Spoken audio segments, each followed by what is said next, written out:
Welcome to the origin and home of colored soft bloom municipality of Burgos. Burgos was named after the martyr Father Jose Burgos. Famous for its colored soft blooms, the municipality is one of the tiger-grass-producing towns in the province.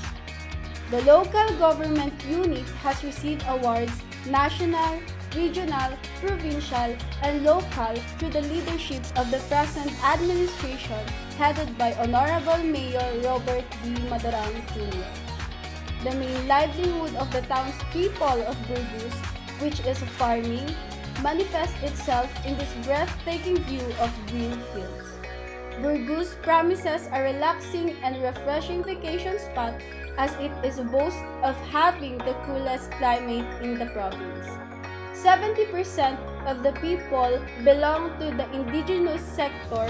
As one of them, I would like to preserve our culture and tradition. This is my home, your home, Burgos. I am Mary Joyce A. Salay, your Mutia La Union candidate. Matago-tago tako ang page.